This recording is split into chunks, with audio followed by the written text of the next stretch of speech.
ডোবা খানা হবে কচুরি পানা ডোবা খানা হবে কচুরি পানা বাহারের খানা একসাথে খাবে কখনো যাবে না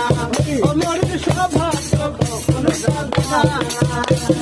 জলের স্বভাব যেমন তারা নিম্ন দিকে ধায় আবার আগুনের স্বভাব যেমন উপরায় জলের স্বভাব যেমন ধারা নিম্ন দিকে ধায় আবার আগুনের স্বভাব যেমন